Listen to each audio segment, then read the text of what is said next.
Okay, now that we have drawn our weaves, I've already kind of started placing some color down.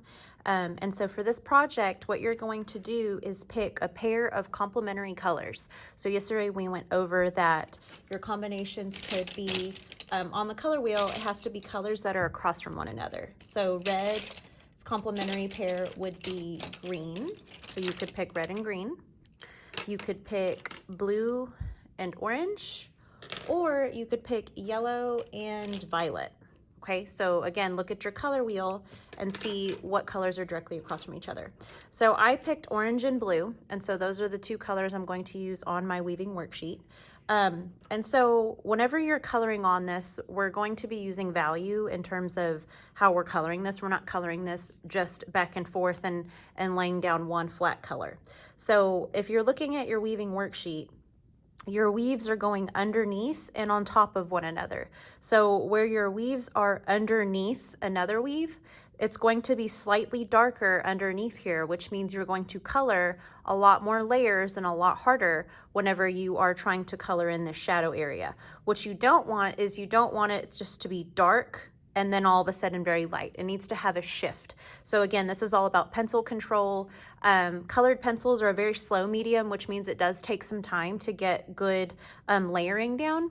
And then also good colored pencil technique is where you can't see the lines where you start and stop. So if you look up close on this blue area, this you can drastically see where my blue just kind of stops, and you can also see which direction my line strokes are going. And so on the orange one is a little bit blended together, and I'm going to show you that technique here. And so I'm going to do this weave next with my orange. And so I like when my pencil is pretty sharp, because I like to use the side of the cheek.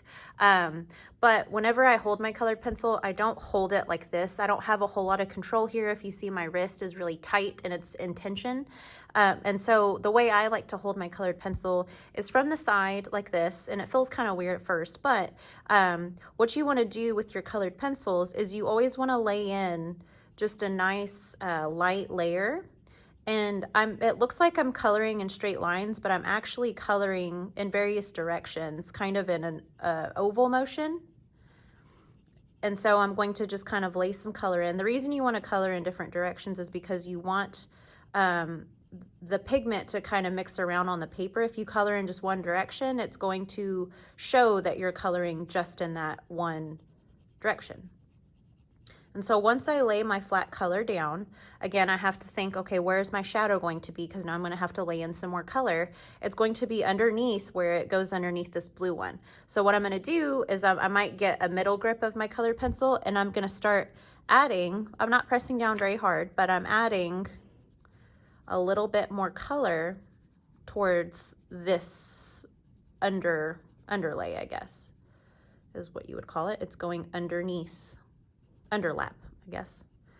And so now I'm going to apply a little bit more pressure in these areas.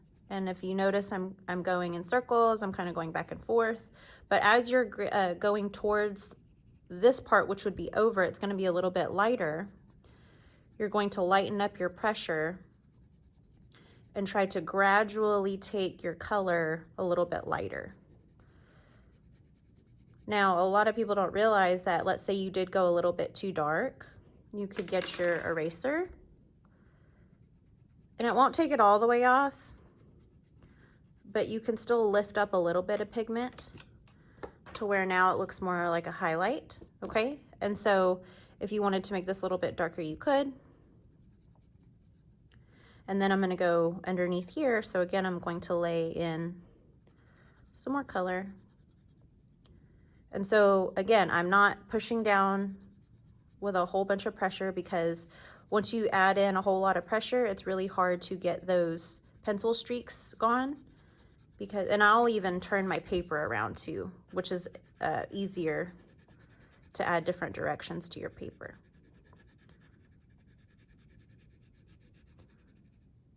And so I'll get in real close here, color in. And so this coloring in circular motion is actually called scumbling. And it's actually how you blend your colored pencils together. If I were to add another color in here, if you noticed, I added a little bit of yellow to this one over here to create a tertiary color, which would have been yellow-orange. And so there's that one right there. And so if you wanted to add and make it a little bit more colorful, you could add, again, a primary color, the primary color next to your secondary color, which this would be yellow-orange. And so if I wanted to go in there and color on top of the orange, I could, just to add a little bit more pop of color, like that. Okay, so what you do not want to do is, so let's practice on a blue one, is, again, I said, this is what you do not want. You are going very quickly,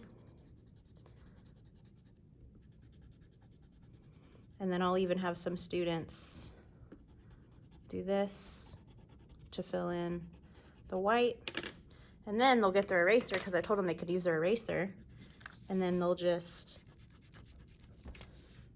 erase it here, and then they'll say, okay, it's done. Or they'll also do this. So if they want to add a shadow here on the bottom, they'll color really, really, really dark right here.